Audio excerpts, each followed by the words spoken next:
Okay, in this video I'll teach you how to upload the photo by using the HTML and PHP. Okay, let's start. Upload photo. Upload photo.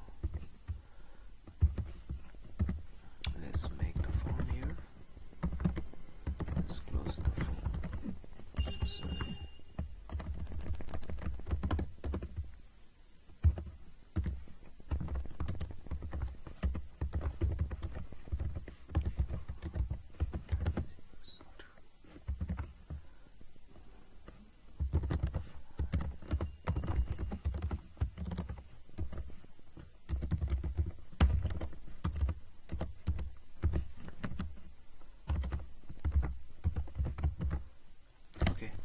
यसले चाहिँ अब फाइललाई चाहिँ upload गर्न help गर्छ। अब kind हुन्छ नि photo पनि एउटा फाइल हो, त्यही भएर हामीले यस्तो गरेर अब त्यो टेक्स्ट भएको चाहिँ हामीले text लेख्थ्यौँ।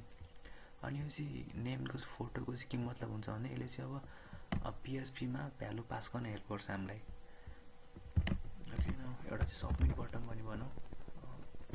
Input type equals to submit.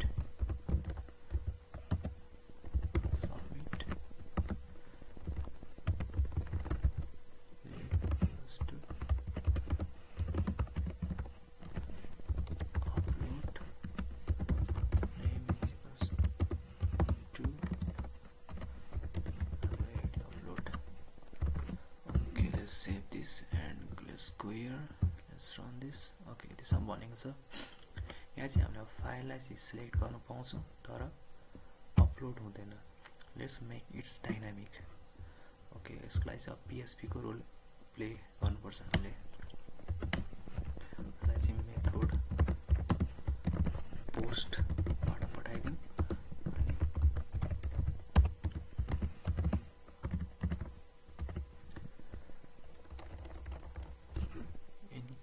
Encoding type चाहिँ अब मल्टिपार्ट ट्रान्सफर्म डेटा। ओके, यो भनेको चाहिँ इन्कोडिङ टाइप। अहिले चाहिँ के गर्छ भन्दाखेरि चाहिँ डेटालाई चाहिँ कसरी सर्भरमा पास गर्ने भनेर भन्छ। मल्टिपार्ट फर्म डेटा भन्नाले चाहिँ अब हामीले त हुन्छ नि अब टेक्स्ट इमेजहरू धेरै अपलोड गर्नुपर्छ, त्यही भएर मल्टिपल पार्ट जस्तै एउटा पार्ट टेक्स्ट भरको फोटो होइन र काइन्ड डिफ्रेन्ट हुन्छ, त्यही भएर मल्टिपल पार्टलाई चाहिँ सर्भरमा पास गर भनेर भने हुन्छ। सो त्यसैको लागि चाहिँ यो गरेँ हम। अब यदि यो युज गरेनौँ भने चाहिँ हामीले फोटोहरू कहिले पनि पास गर्न सक्दैनौँ, मतलब अलिक गाह्रो हुन्छ। अरू पनि मेथड छ तर kind of as a basic हामीले चाहिँ यो युज गर्छौँ। अब पिएचपीको पार्ट रन गरौँ। Okay,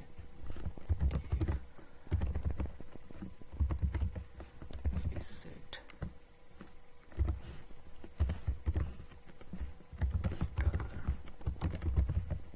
post।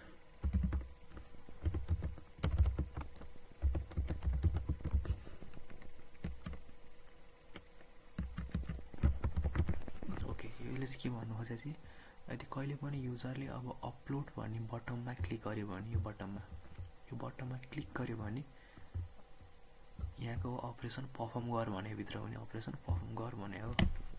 एउटा भेरिएबल नाम गरौँ फाइल नेम, एउटा ग्लोबल एरियालाई डिक्लेयर गरौँ फाइल फाइल्स। ओके, अब फर्स्टमा चाहिँ पास गरेको भ्यालु युज गरेँ यो फोटो। फोटो अब ओके, यसले चाहिँ के काम गर्छ भन्दाखेरि चाहिँ अब यो फोटोको हामीले अपलोड गर्नेवाला फोटोको ओरिजिनल नेम चाहिँ कम्प्युटरबाट सेभ गर्छ। यसले कम्प्युटरबाट लिएर सेभ गरेर फाइल नेममा राख्छ। नेक्स्ट भनेको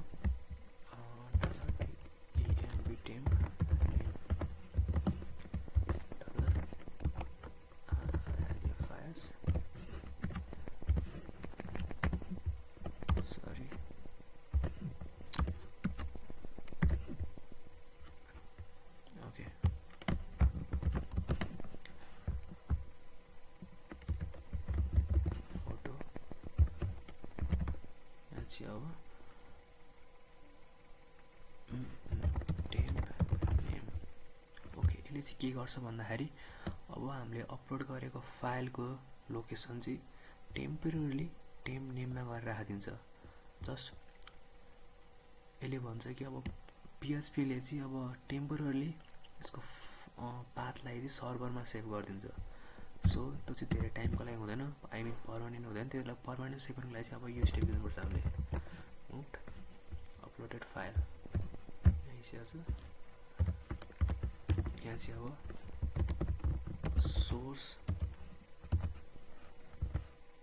सोर्सदेखि डेस्टिनेसनमा पास गर्नुपर्छ बेला हामीले अब हाम्रो सोर्स के छ भने यहाँ टेम्पोररी आएर बसेको छ त्यो भएर यहाँ सोर्स भयो यसलाई कपी गरौँ यहाँ paste it sorry control V paste it source चाहिँ हो डेस्टिनेसनको लागि यहाँ लगेर हामीले राखौँ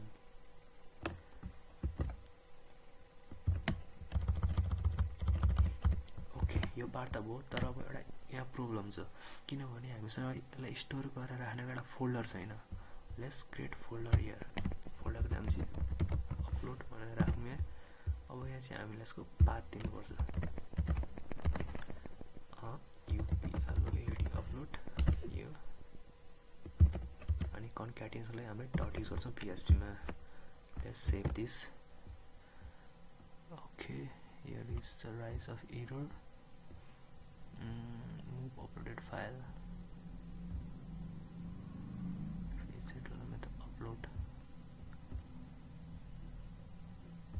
let's check it where is the error on line 10 on message syntax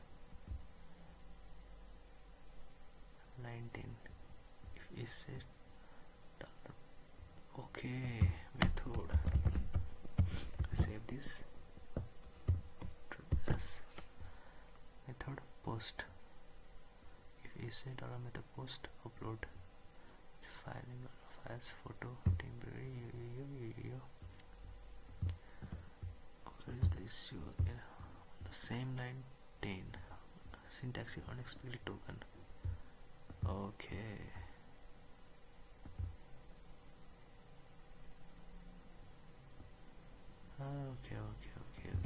so that's the error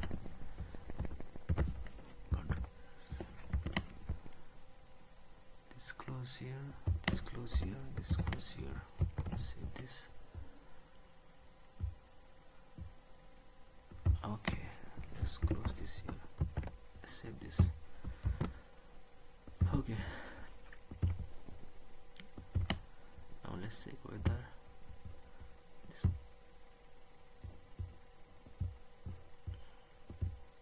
okay यहाँ चाहिँ आएर बसेको छ अब एउटा हल्का अपडेट गर्ने यदि फाइल अपलोड भयो भने फोटो अपलोड भनेर मेसेज पठायो भन्नुपर्छ अब